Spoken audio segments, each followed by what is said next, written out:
Welcome back. My name is Andy Melendrez, and I'm your Ward 2 City Council member and also the host of Good Neighbor Riverside. And we're here for part 2 of this wonderful mural project here in our East Side community in front of Arcis Party Supply. And we're going to take a more in-depth view of the mural and the work that it took to get it to this point. And we're going to be meeting an individual from the Riverside Art Museum. We're going to be meeting the artist who helped coordinate the entire mural wall, and you're also going to hear from one of the artists. Miguel, let's go ahead and follow me, please, and we're going to go ahead and talk to Karen, and Karen will tell you a little bit about how this project, where they got the money, and why the Riverside Art Museum is involved. How are you, Karen? Good, how are you? Good. Give us your full name again. Sure, Karen Marceller, and I am the Director of Art Education and Community Engagement at the Riverside Art Museum. And tell us how all this came together. I mean, it's a lot of work. It seems like there's a lot of partners involved. It's been a lot of work, yes, and a huge thank you to all of our partners, because this is something that would not happen without the sponsorship of the California Arts Council, the NEA, the Macy's. We also have U.S. Bank, who's been a big part of all of this. And then we have our private sponsors, Patricia Reynolds, Rose Mays.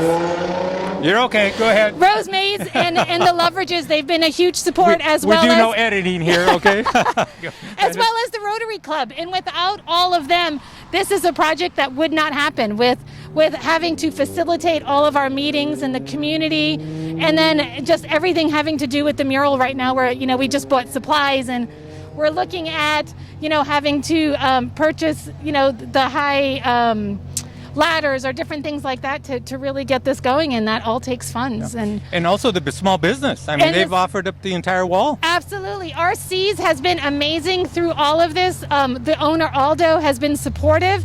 And of course, Andy Melendrez, you've been fabulous with all of this, have been a huge supporter in your office, and Miguel have been a huge supporter from day one on this project as well. Great. Well, it's a lot of work. I know you guys have been working on it. The ideas have kind of formulated over time until you were able to come up with the funding. Yes. You did a lot of marketing for it. Yes. You got the right people that are committed to the arts. Absolutely. I'm super excited, and with COVID we had to postpone this, so we're super excited to really be getting this going, and we have such a great group of muralists involved that It's exciting. All right. Well, we're going to interview the artists that helped coordinate all this, because there was a lot of coordination coming along. Absolutely. But we're glad we have the support of all those individuals that you've indicated, the nonprofit sector, the community people, yes. And of course, it's great to have Riverside Riverside Art Museum as a partner here in our community. Thank you. All right, let's go on over to thank you so much, Karen. We're going to go on over to Juan. And Juan, how are you today? Hello, I'm doing good. Tell us about this wall. I mean, and how much time it took you to really coordinate this, because you have 5 different artists in this? And tell us about those artists, and tell us about the coordination and Yeah, so there was a big process that went behind this project. I wanted to make sure that this mural represented the East Side community. We've done, as the Riverside Art Museum and me in partnership with them, we've gone through different neighborhoods and done some really great projects. We've done one at Patterson Park. I've done one with Hill Zone RCHF over on Cridge. So these are some really cool projects that we've done across different neighborhoods. So I just imagined a new project that would collaborate the entire East Side neighborhood, plus also support other artists as well. So what we did as the Riverside Art Museum, we created a form, and it did a call to artists where we opened it up to anyone who was able to grab the link. So it was all SoCal. So we left it open. So we were debating, should we just have local artists? Should we have regional artists? So we said, you know what? We talked to the community. The community said, how about let's do regional and local artists? So we were able to have 3 local artists, myself, Matt, and Robin Luther, all local artists. And then we have 3 regional artists, which would be John Cuevas, Adrian Boyer, and Daniel Toledo. So they've come from different parts. Yeah. And how did you pick the designs? Obviously, you have 5 different tastes of mediums of artists. How did you decide that that's who was going to go on the wall? So we try to keep it as democratic as possible. So what we did is we created a mural advisory task force. This is comprised of the group ran by Rose Mays, and we also have another group called Real that partners with Heal Zone and RCHF. And we had another group called the Lincoln Park Neighborhood Group, which is basically my neighborhood group. And we came together and we brainstormed along with the business owner of this future project. And the way we were able to select it was we chose the top 12 artists from the 70 applicants that came in, and we presented that to the Mural Advisory Task Force, and they were able to weed out and choose their top 6. So they're able to choose, and this is like basically I have a photograph of all the artists, from left being myself, Juan Navarro, Daniel Toledo, John Cuevas, Robin Luther, Matt Luther, and Adrian Boyer. And I also have another image that has the entire mural, and you'll be able to see the mural from left to right, all these mock-ups that came from it. So how did the designs come about?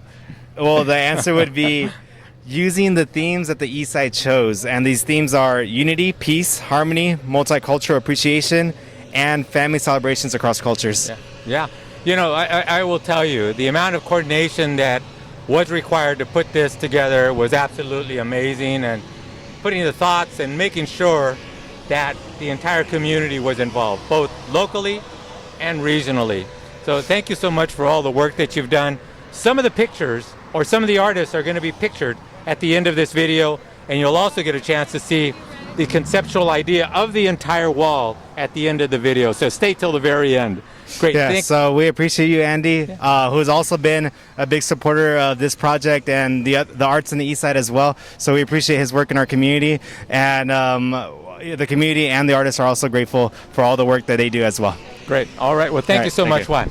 All right. Now we're going to introduce you to one of the artists, and she's going to tell us a little bit about her specific project. And again, when you develop these projects or when you develop these pieces, it's not something that comes to you all at once. She's going to tell us a little bit about the process she went through to eventually decide what piece and what it was going to look like and present it to the Riverside Art Museum. How are you? Come on out here, Robin, and give us your name once again and tell us a little bit about your art piece and how you came up with the idea. Sure. Hello, my name is Robin Luther. So I'm a local artist and teacher. My background is really in photography and video, and I teach film production and digital art at Norte Vista High School. I live here on the east side, just a few blocks away from the building, and you know, it's something that I drive past every day on my way to and from work. So when we heard about the opportunity to contribute to the mural, it just seemed like, you know, something really outside of my box that I haven't done before that I would love to try. And my husband and I are both artists on this mural project. His name is Matt. But we both have this photo background and printmaking background. So we wanted to propose an idea that involved combining photography and painting and printmaking techniques into like a really lively collage that just sort of celebrates the diversity and the culture of the neighborhood. So our concept is to photograph as many East Side residents as we can and capture as much of the, you know, diversity of the people who live here. And then we're just cutting out only the eyes and making collages of the eyes of many, many different residents, and kind of wheat pasting them on the wall into like almost like a flowing line that goes through the piece. And it will be surrounded by painted imagery. So in my image, at the bottom of the piece is nopales growing up. And to me, those are a great symbol of this area and the culture and the people who live here, because you see them growing everywhere. And, you know, they're kind of like this like spiky cactus. It has this like dangerous element, but it's mostly just like a wonderful, beautiful, delicious thing as well. And then at the top of the piece, I have the bougainvillea kind of flowing down. So again, it's like as your eyes move up, you see like this all of the beauty of the people and the culture and the sort of landscape coming together. Great. Sounds exciting. Thank now, you. where on the wall is that going to be? Are you going to be in the middle? I'm going to be the second, I believe, the second from the end. Ah, okay. Yeah, and All then right. my husband's piece is this one here. So our two works really flow into one another's. And his will be one of the middle panels. So there's kind of a lot of us artists have talked about having our pieces kind of flow into one another's so that it feels less like, 6 individual separate artworks and more like they're all kind of reaching and coming across and coming together as well. Excellent. And it's going to cover the entire wall. It's going to be Yeah. magnificent, a great entry point, a great gateway for our East Side community and our future artist district going down Park Avenue. So that's what's Yeah. exciting about this project. Robin, thank you so much for the Thank you. explanation of your piece.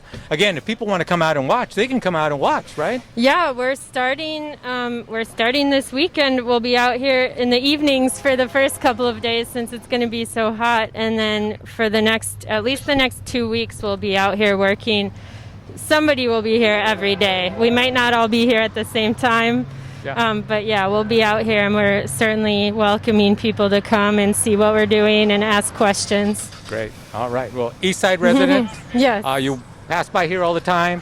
You can tell it's a very busy location, so a lot of people are going to be able to see this piece. Yeah. Great. Thank It's you so much, exciting. Robin. Thank you. All right. You take care. Thank you.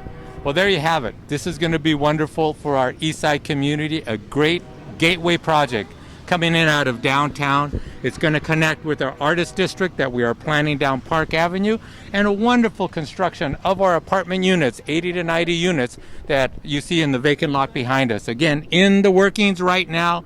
In 5 years, 3 years, you are not going to recognize this East Side community and watch this development. Thank you for joining us today. Come out and see the artists from today, which is August 4th, all the way to, August 5th, all the way for the next couple weeks. They'll be working on this wall, predominantly in the evening because of the heat, but come out and watch them work. Great experience for the entire family. Thank you for joining us today. We will see you next time.